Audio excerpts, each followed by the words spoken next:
सो hi guys, आज के video में हम बात करने वाले हैं कोशिका अर्थात सेल के बारे में।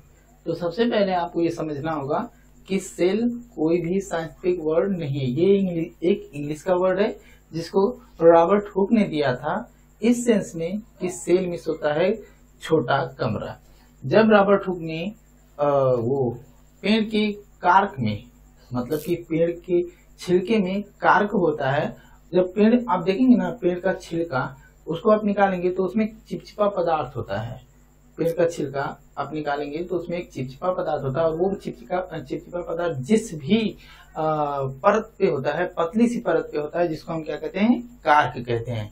तो जब उन्होंने देखा तो वो जो कार्क था उस पे कुछ मधुमक्खी के छत्ते की तरह, मधुमक्खी का छत्ता कुछ इस तरह से होता है। आप कभी देखे भी होंगे कि मधुमक्खी का छत्ता कुछ इस तरह से होता है, ठीक है, कुछ ऐसे ही मिलता जुलता है।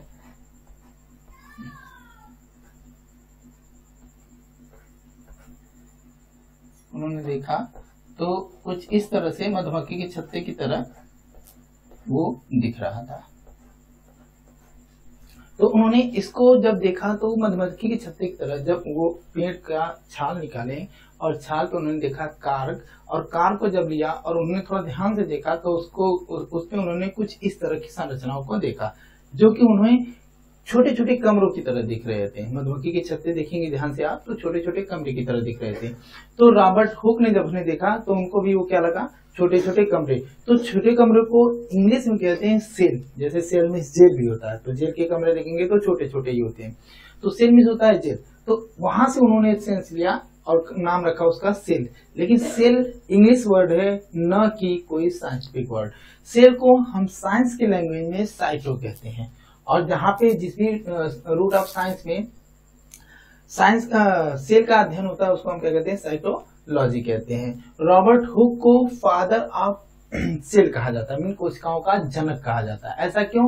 क्योंकि सबसे पहले रॉबर्ट हुक ने ही कोशिका की खोज की थी। कब उन्होंने की थी? 1665 में। कहाँ पे की थी? छाल के काल में, छाल के कार्क में, ठीक है। तो पूछा जाता है कि कहाँ खोज की थी, तो छाल के कार्क में। कब की थी? 1665 में। इनको क्या कहा जाता है? फादर ऑफ सेल, मतलब कोशिकाओं के जनक के नाम से भी जाना जाता है। जब इन्होंने कोशिकाओं की खोज कर दी तो उसके बाद 1831 में रॉबर्ट ब्राउन ने न्यूक्लियस मीन केंद्रक की खोज की। अब ये केंद्रक क्या होता है, थोड़ा सा हम एक संरचना बना के देख लेते हैं। ये मान लेते हैं कि ये जीव की कोशिका है, मीन जीव जंतु की कोशिका है। दूसरा ये मान लेते हैं किसकी है, प्लांट की क्या है, कोशिका, मतलब सेल है। अगर दोनों को हम ध्यान से देखें तो इनमें क्या होता है, एक इस तरह की संरचनाएं पाई जाती है। जैसे इसमें देखिए ये होता है, उसी तरह इसमें भी होता है। सेल की क्या होती है, संरचनाएं पाई जाती हैं। और इसी को सेल, पूरे को क्या कहते हैं, सेल कहते हैं, और इस वाले पार्ट को हम क्या कहते हैं, न्यूक्लियस कहते हैं। तो सेल की न्यूक्लियस की, इसकी केंद्रक भी जिसे हम कहते हैं, इसकी खोज किसने की थी? रॉबर्ट ब्राउन ने की थी। कब की थी? 1831 में की थी। ये जो रॉबर्ट हुक ने खोज की थी ये मृत कोशिका थी। जो उन्होंने छाल में खोज की थी वो क्या थी? मृत कोशिका थी। तो जीवित कोशिका की खोज एंटोनिवान और ल्यूमिन हुक नाम के साइंटिस्ट, दो साइंटिस्ट थे, उन्होंने की थी। ये जो जीवित कोशिकाएं थी एंटोनिवान और ल्यूमिन हुक ने कब की थी? ये एक दिन तालाब के किनारे बैठे थे और वहां पे इन्हें कुछ पानी में हलचल देखने को मिली, जिसको इन्होंने थोड़ा सा ऑब्जर्व किया तो वहां पे उनको कुछ जीवित कोशिकाएं मिली। इस तरह से उन्होंने क्या की, तालाब के किनारे बैठ के जीवित कोशिकाओं की खोज की। कोशिका द्रव्य की खोज किसने की थी? स्वीडन और स्वान ने। स्वीडन को कभी कभी स्वीडन भी लिखा होता है, तो स्वीडन और स्वान या स्वीडन और स्वान ने की थी। किसकी खोज? कोशिका द्रव्य मीन साइटोप्लाज्म से कहते हैं। अब ये साइटोप्लाज्म क्या होता है, देखो सेल को हम कहते हैं साइटो, इसके अंदर कुछ न कुछ पानी की तरह भरा होता है। पानी नहीं होता है, पानी की तरह होता है, जिसको हम क्या कहते हैं, प्लाज्म। तो इस उन्होंने बताया, मतलब कि इस चीज की खोज कि सेल में कुछ पानी की तरह कुछ प्लाज्मा भरे होते हैं, इसकी खोज किसने की थी? इसकी खोज आपके स्वीडन और स्वान ने की थी। और स्वीडन ही स्वान ने, नेक्स्ट पॉइंट अगर आप देखेंगे तो कोशिका सिद्धांत, कोशिका सिद्धांत को स्वीडन और स्वान ने ही दिया था। अभी कोशिका सिद्धांत होता क्या है? कोशिका सिद्धांत ये कहता है कि जितने भी जीव जंतु हैं या फिर पेड़ पौधे हैं, सभी किसी न किसी कोशिका से मिलके बने हैं, और जो कोशिकाएं होती हैं अपनी पूर्ववर्ती कोशिकाओं से मिलके बनी होती है। पूर्ववर्ती मतलब पहले की कोशिकाओं से मिलके बनी होती है। कहने का मतलब ये है कि इनके कहने का मतलब ये है डायरेक्टली कि कोशिकाएं क्या होती है, अपनी पहले वाली कोशिका से मिलके बनी होती है। जैसे अगर हम एग्जाम्पल लें तो मान लेते हैं ये एक सेल है, जैसे एक बच्चा छोटा सा है तो उसमें मान लेते हैं, इमेजिन करते हैं कि एक छोटा बच्चा है तो उसमें कितने सेल हैं? एक सेल है। अब वो बढ़ेगा कब? जबकि सेलों में क्या होगा? वृद्धि होगी। सेलों के नंबर में क्या होती है? वृद्धि होगी। और सेलों के नंबर में वृद्धि कब होगी? जो सेल डिवीजन होगा। ध्यान दीजिए, ये फर्स्ट वीडियो है, अभी कोशिका का ये क्या है? फर्स्ट वीडियो है, और इसमें हम क्या पढ़ने वाले हैं? जनरल इंट्रोडक्शन, मीन थियोरिटिकल और प्रैक्टिकल। प्रैक्टिकली मतलब सेल में कौन कौन से पार्ट होते हैं, उनका यूज क्या होता है, ये सारी चीजें इसमें पढ़ेंगे। और नेक्स्ट वीडियो जो आएगा उसमें हम सेल डिवीजन पढ़ेंगे कि कैसे विभाजन होता है सेलों में। तो अगर हम यहाँ पे देखें कि ये थियरी को समझने का प्रयास करें तो ये थियरी ये कहती है, जिसको स्वीडन और स्वान ने दिया था उसका सिद्धांत के नाम से, ये कहती है कि जितने भी जीव जंतु हैं, जितने भी पेड़ पौधे हैं जिनमें जीव पाए जाते हैं, वो क्या होते हैं? कोशिकाओं से मिलके बने होते हैं, और वो अपनी पूर्ववर्ती कोशिकाओं से बनते हैं। जो कोशिकाएं होती हैं अपनी पूर्ववर्ती कोशिकाओं से बनती हैं। तो मान लेते हैं एक सेल है, ये बढ़ गया क्या? दो भाग में। मान लेते हैं ये बच्चा था, एक छोटा बच्चा एक सेल से बना है। जस्ट इमेजिन, एक सेल से एक आदमी नहीं बन सकता है, मुझे पता है। तो जस्ट इमेजिन करते हैं कि मान लेते हैं एक छोटा सा बच्चा है, उसमें एक सेल है।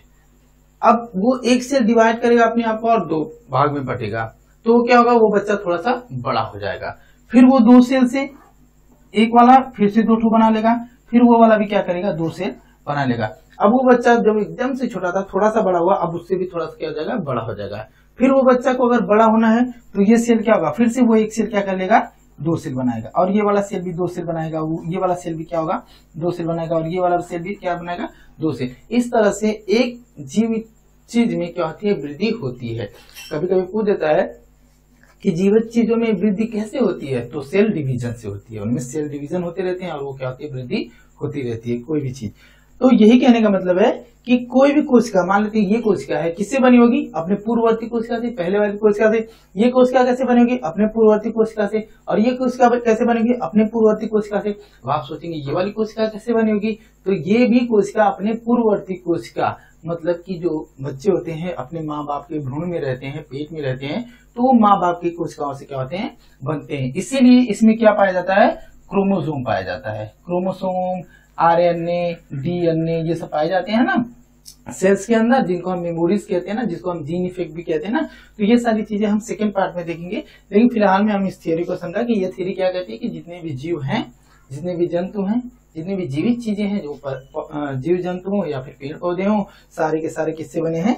सेल से बने होते हैं, और सभी सेल अपने पूर्ववर्ती सेल से बने होते हैं। तो ये जनरल इंफॉर्मेशन रहा सेल के बारे में। अब ये थोड़ा सा फिगर समझ लीजिए कि जो एनिमल सेल होते हैं वो इस तरह के होते हैं, और जो प्लांट सेल होते हैं वो कुछ इस तरह से होते हैं। एनिमल सेल में जो होता है पतली सी परत पाई जाती है, जबकि वही क्या होता है? प्लांट सेल में क्या होती है? मोटी परत पाई जाती है। तो इसीलिए आदमियों की जो स्किन होती है पतली होती है, और पेड़ पौधों की स्किन मतलब छाल जिसे हम कहते हैं वो क्या होती है? मोटी होती है। तो ये सारी चीजें हम सेकेंड पार्ट में देखेंगे।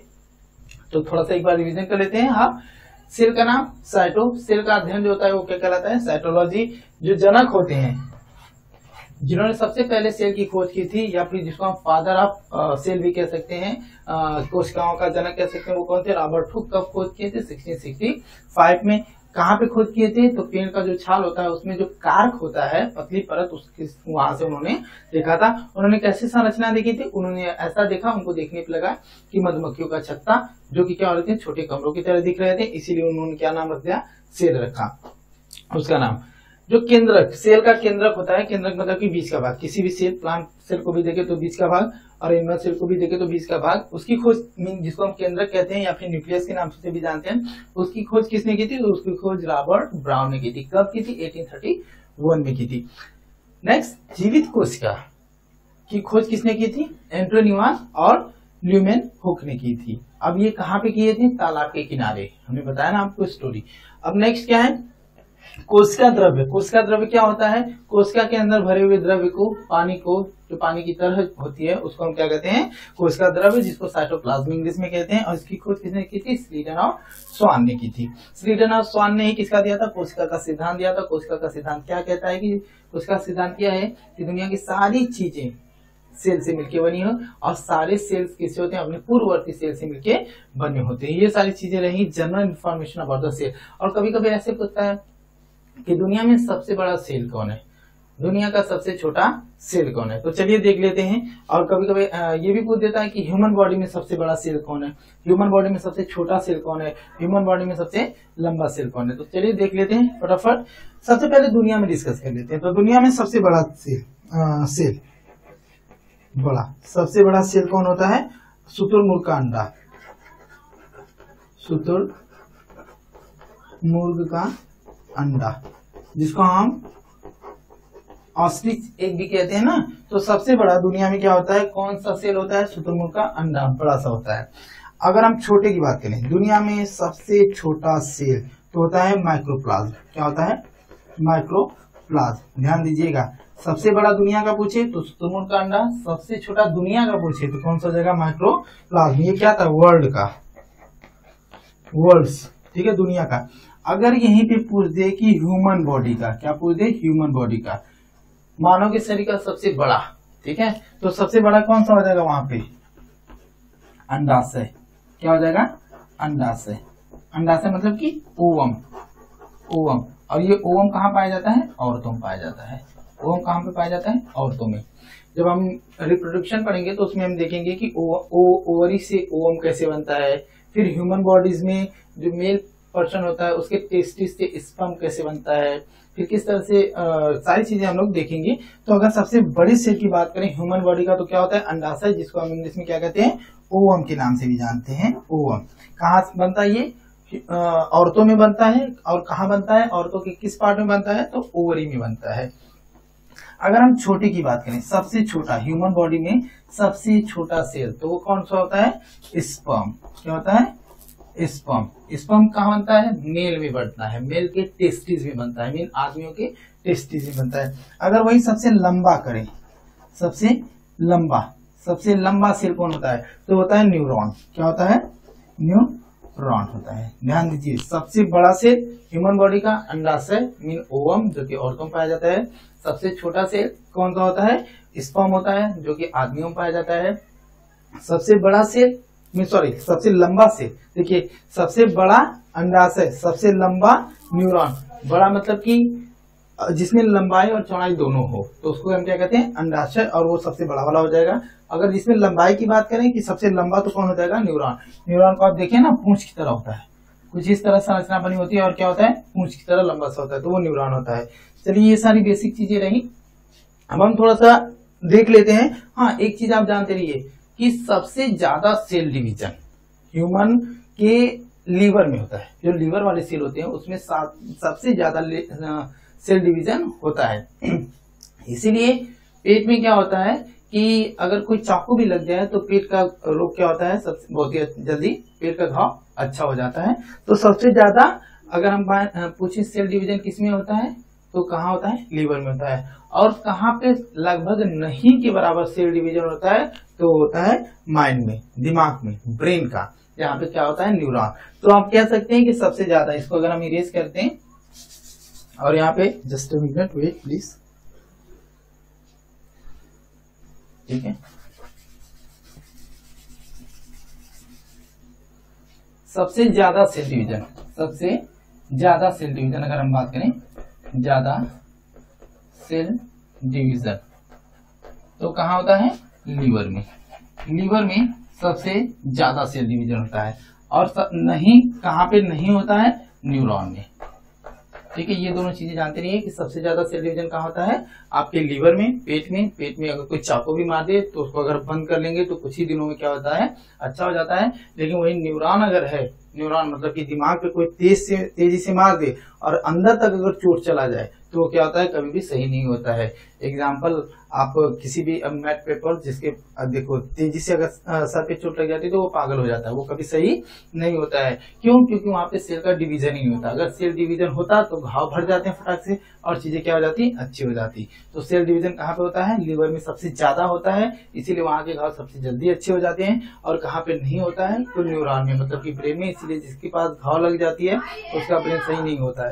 तो चलिए देखते हैं अब हम कोशिकाओं के प्रकार। कोशिकाएं वैसे आकार के अनुसार कितनी होती हैं? 2 प्रकार की होती हैं, ठीक है। एक होता है प्रोकैरियोटिक, एक क्या होता है? प्रोकैरियोटिक, और दूसरा क्या होता है? यूकैरियोटिक। यूकैरियोटिक।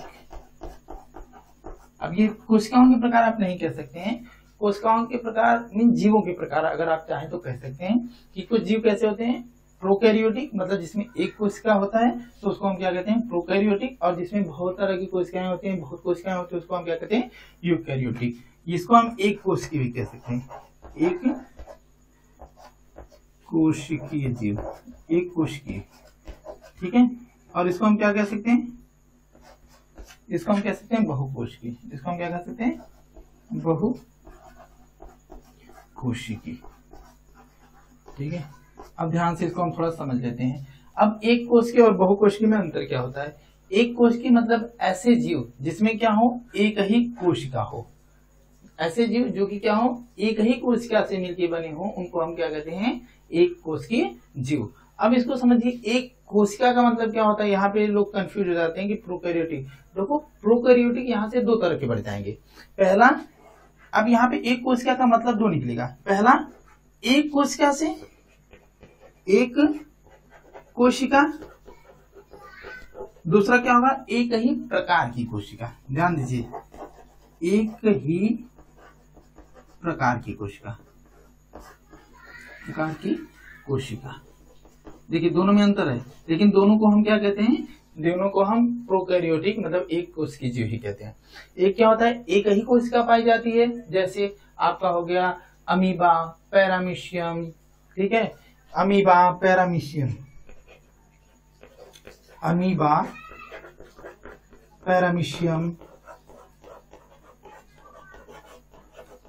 तो ये क्या होते हैं? ये एक कोशिकीय होते हैं, लेकिन किस तरह की? एक ही कोशिका वाले होते हैं। और दूसरे हम देखें तो एक ही प्रकार की कोशिकाएं वाले। देखो कुछ जीव तो ऐसे होते हैं जो छोटे छोटे जीव होते हैं, उनमें क्या होते हैं? एक ही कोशिका होती है। लेकिन कुछ क्या होते हैं? इस तरह के जीव होते हैं जिनमें क्या होते हैं कि एक ही प्रकार की कोशिका होती है। जैसे आप कह सकते हैं कि वायरस, फंगस, जो फंगस वगैरह होते हैं वो क्या होते हैं? एक ही प्रकार की कोशिका से बने होते हैं, इसलिए उनको क्या कहते हैं? प्रोकैरियोटिक कहते हैं। और दूसरा एक कोशिकीय मतलब एक ही कोशिका से बने होते हैं, उनको हम क्या कहते हैं? उनको भी हम प्रोकैरियोटिक कहते हैं। तो थोड़ा सा ये सेंस आप समझ लीजिएगा, क्योंकि प्रोकैरियोटिक मतलब एक कोशिकीय मतलब ये नहीं कि एक ही कोशिका से, मतलब कि एक ही प्रकार की कोशिका से। अब देखिए इसको थोड़ा सा हम ऐसे समझते हैं। मान लेते हैं हम ह्यूमन बॉडी को लेते हैं। अगर हम हैंड को देखें तो ये क्या काम करता है? ये कुछ मेहनत वाला काम करता है, किसी चीज को उठाना हो, वजन उठाना हो तो करता है। अभी हम लीवर को ले लेते तो ये क्या काम करता है? मेहनत वाला काम करता है? नहीं, ये पाचन क्रियाओं से संबंधित काम करता है। पैर को ले लेते तो पैर क्या काम करता है? चलने का काम करता है, बैलेंस बनाने का काम करता है। कान के जो सेल्स होंगे वो अलग ही काम करते हैं। तो एक सेल बस एक ही प्रकार का क्या कर सकता है? काम कर सकता है।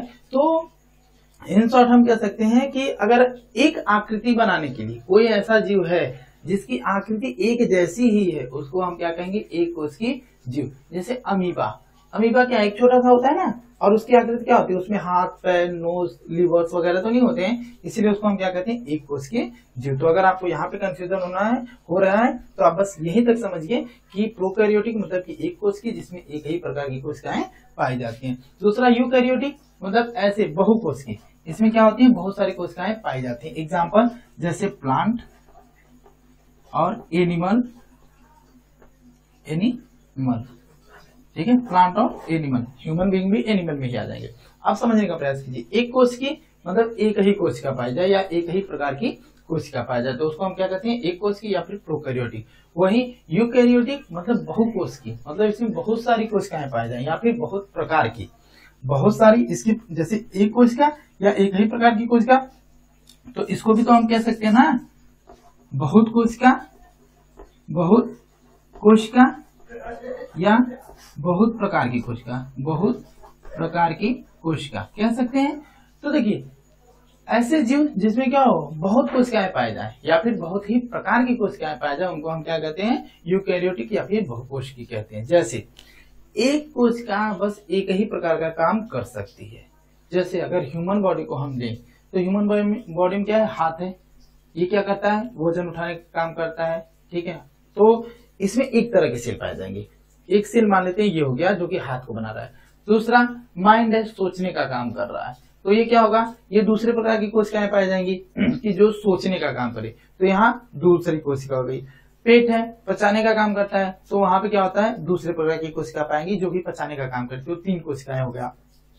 अभी मसल्स है, मसल्स क्या करती हैं, पावरफुल वर्क करती हैं, तो वहां पे भी मसल को बनाने के लिए भी एक अलग सी प्रकार की कोशिका की जरूरत पड़ेगी, तो वहां क्या हो जाएगा, नेक्स्ट टाइप का, मीन 4th टाइप का हो गया। तो इस तरह से अगर हम देखें तो ह्यूमन बॉडी में क्या होगा, क्या है कि बहुत तरह की कोशिकाएं हैं, इसलिए ह्यूमन बॉडी को क्या कहते हैं, यूकैरियोटिक कहते हैं। अभी अगर हम प्लांट की इमेजिनेशन करें तो प्लांट में क्या होता है, जड़ एक तरह की चीज है, तो उसको बनाने के लिए अलग तरीके की कोशिका। अभी पत्ते हैं, उनको बनाने के लिए अलग तरीके की कोशिका। डालियां हैं, उनको बनाने के लिए अलग तरीके की कोशिका। तो इस तरह से उनमें भी देखिए, अगर तो एक से ज्यादा मतलब बहुत तरह की कोशिकाएं हो जाए तो उनको भी हम क्या कहेंगे, बहुकोशिकी या फिर यूकैरियोटिक के कैटेगरी में रखेंगे। वही अमीबा, अमीबा को देखेंगे तो उसमें कुछ नहीं रहेगा, बस उसकी बॉडीज रहती है, उसकी बॉडीज कुछ इस तरह से होती है। तो अमीबा क्या कर रहा है, अमीबा में कुछ भी तो नहीं है, इसमें ना तो हाथ पैर है, ना तो कान है, ना तो नोज है, ना तो ब्रीथिंग सिस्टम के लिए कुछ है, बस एक ही आकार है ना, तो छोटा सा आकार है, एक ही तरह का आकार है, इसीलिए इसको हम क्या कहेंगे, एक कोशिकी। इसको क्या कहेंगे, एक कोशिकी कह देंगे। अगर वही ह्यूमन बीइंग को लें, ध्यान दीजिए, अगर हम मान लें कि ये ह्यूमन है, ये क्या है, ह्यूमन है, तो इसमें देखिए, तो इसमें इसका आकार अलग अलग है ना। पहला अगर हम देखें तो इसका हेड अलग है, तो एक तरह की कोशिका, हैंड अलग है, दूसरे तरह की कोशिका, ये बॉडीज है, तीसरे तरह की कोशिका, पैर है अलग है, तो अलग तरह की कोशिका। तो ऐसी चीजें जिसका आकार एक ही तरीके का हो, बस एक जैसा हो, उसको हम क्या कहते हैं, एक कोशिकी जीव की कैटेगरी में रख देंगे। दूसरा, ऐसे जीव जिनका आकार क्या हो, भिन्न भिन्न हो, वो कई सारे ऑर्गन से मिलकर बने हो, क्योंकि सेल मिलकर क्या बनाते हैं, ऑर्गन। हमने ये पढ़ के रखा ना कि सेल मिलेंगे तो क्या बनाएंगे, टिश्यूज बनाएंगे, टिश्यू क्या बनाएंगे, ऑर्गन बनाएंगे, और ऑर्गन क्या बनाएंगे, बॉडी बनाएंगे। तो ये सारी चीजें हैं, तो इसलिए क्या हो रहा है कि एक तरह के सेल क्या बनाएंगे, एक तरह के टिश्यू, और एक तरह के टिश्यू एक तरह के ऑर्गन बनाएंगे, तो हेड हो गया। इस तरह एक तरह के सेल मिलेंगे तो एक तरह के टिश्यू बनाएंगे, एक तरह का टिश्यू मिलेगा तो एक तरह का ऑर्गन मतलब हैंड हो गया। तो इस तरह से जितने भिन्न भिन्न तरह के आकार होंगे उतने भिन्न तरीके की कोशिकाएं पाई जाएंगी। अगर किसी जीव का आकार एक ही तरह का है तो वो उसको हम देख के बता सकते हैं कि ये क्या होगा, एक कोशिकी, ज्यादातर केसेस में एक कोशिकी होगा, और अगर उनका आकार भिन्न भिन्न है तो उनको हम क्या कहेंगे, बहुकोशिकी। वही एग्जाम्पल अगर हम ले लें ट्री की, पेड़ की, तो पेड़ में क्या क्या चीज होती है, इसकी जड़ें होती हैं एक तरह की, इनकी डालियां होती हैं दूसरे तरह की, तना होता है अलग तरीके का, पत्ता होता है अलग तरीके का, फल होता है अलग तरीके का। तो इसमें भी काफी आकार में डिफरेंस होता है, डाइवर्सिटी पाई जाती है, इसलिए ये भी क्या हो जाएगा, बहुकोशिकीय जीव हो जाएंगे। तो कोशिकाओं के प्रकार की अगर हम बात करें तो ये 2 प्रकार की हो गई, प्रोकैरियोटिक और यूकैरियोटिक। स्पेशली आपको ये देखना है, ये कोशिका के प्रकार न होकर के इसको हम कह सकते हैं कि जीवों के प्रकार, जीवों के प्रकार, ठीक है, या फिर जीवों को बनाने के अकॉर्डिंग कोशिकाओं के प्रकार। तो प्रोकैरियोटिक और यूकैरियोटिक, प्रोकैरियोटिक मतलब एक कोशिका जो कि एक कोशिका से बने हो या एक ही प्रकार की कोशिका से बने हो, यूकैरियोटिक मतलब बहुत तरह की कोशिकाएं मतलब बहुत कोशिकाओं से बने हो या फिर बहुत प्रकार के कोशिकाओं से बने हो। इसमें अमीबा, पैरामीशियम आ जाएगा, और इस वाले में क्या हो जाएगा, सभी जीव जंतु पौधे आ जाएंगे, ठीक है। तो ये रहा। अब देखिए ये, अब अगर हम इसको थोड़ा सा देखिए तो ये क्या हो जाएगा, जीव कोशिका है, इनको अगर हम क्या कहते हैं तो जीव कोशिका है। और जीव कोशिका में अगर हम एनिमल की बात करें, स्पेशली अगर हम ह्यूमन बॉडी के बारे में बात करें, जैसे कि अभी हमने आपको बताया कि यूकैरियोटिक क्या होता है, जिसमें बहुत सारे ऑर्गन्स हो। तो अगर हम एग्जांपल ले, कभी कभी ऐसे पूछ देता है कि ह्यूमन बॉडी में कितने तरह के वो पाए जाते हैं, सेल पाए जाते हैं। तो चलिए देखिए उसके अकॉर्डिंग हम सेलों के प्रकार देख लेते हैं जो कि ह्यूमन बॉडी में पाए जाते हैं।